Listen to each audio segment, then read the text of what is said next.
Hey, what's happening guys, and welcome to your 6th Bootstrap 4 tutorial. In this video I want to focus on the flex properties of the Bootstrap 4 grid system.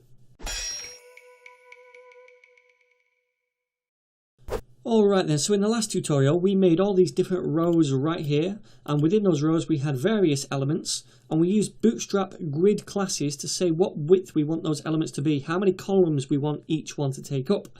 For example, this one right here, col MD6, says I want this element right here to take up 6 columns in width from a medium-sized screen and upwards.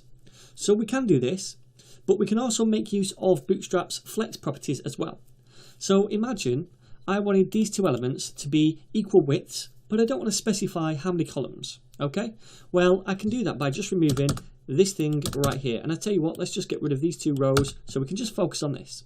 So now they both just have a class of col MD without saying how many columns in width I want each element to be. So what Bootstrap will do is look at this and say, okay, I'm going to use my flex properties to automatically work out the width of these and assign them those columns so that they're equal on medium-sized screens and upwards. So let's save this now and check it out. And you can see if we go to a medium-sized screen, then we're going to get these two elements taking up the same amount of horizontal space, the same amount of columns if you like.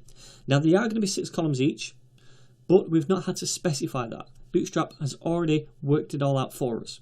We just had to say col MD, and that's going to make those two elements equal in width. Alright, so that's a cool little thing. Let's try it with a few different elements. So I'm going to copy this and paste it in.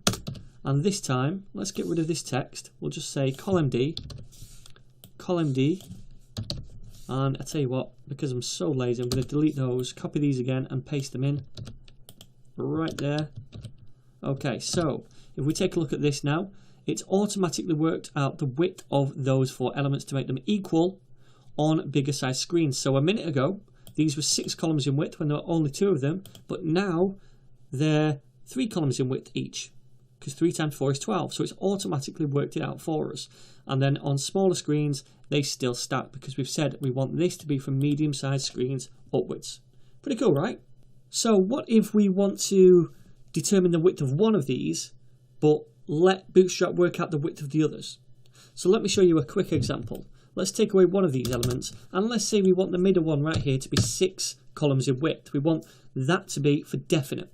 And we want Bootstrap to use its flexbox system to work out what the width of these two should be automatically. And we want the width of these two, top and bottom, to be equal. Bootstrap can do that. All we need to do is say how many widths or how many columns in width this should be, this element. Bootstrap is automatically going to work out the width of these two dudes right here. So let's save it and check it out. So this time, this one is 6 columns in width because we've said so right there.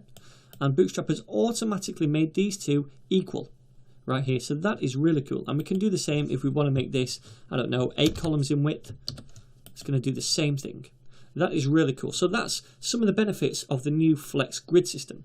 I also want to show you a couple more things. And to do that, I'm going to create a new row. So let's just copy this and paste it down here. I'm going to get rid of this star right here. We don't need it. We want to distinguish it from this.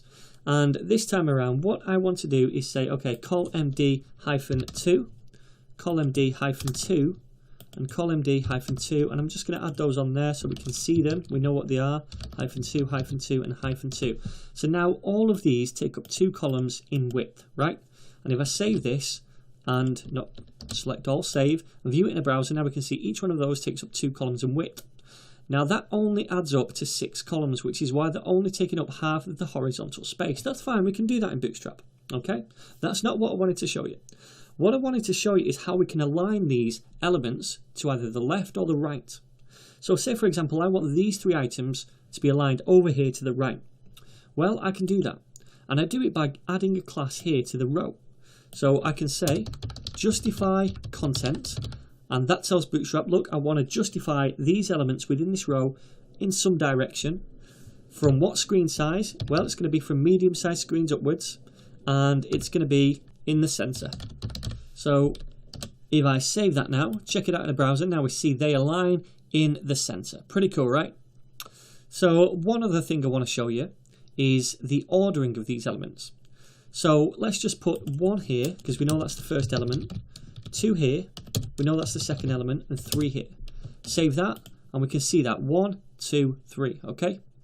Now, what if I wanted to switch the order of these for small screen? Say I wanted this one to be first. Well, I can do that by adding classes down here to these individual elements.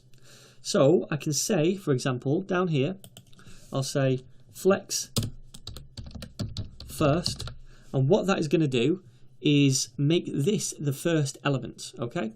And then I can come here and I can say flex last, and this is going to make this the last element. So we're reordering things.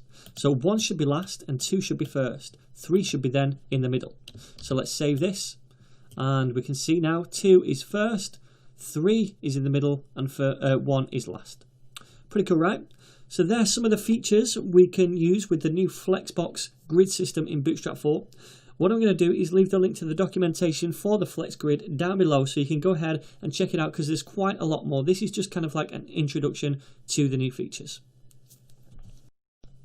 Okay then gang, so this is the documentation for the Bootstrap 4 grid system. I'm going to leave this link right down below, and I do advise you to take a look at this page, because there is a little bit more to the Bootstrap 4 grid system than I've already explained in this video.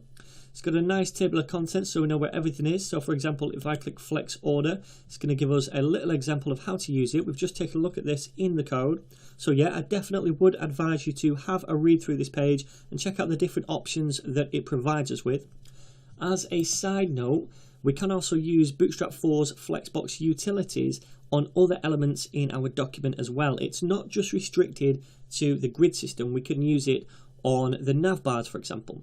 So what I'm going to do is a bonus lesson right at the end of this series, which is going to go into more detail about how to use Flexbox on other elements and some of the different properties it allows us to use.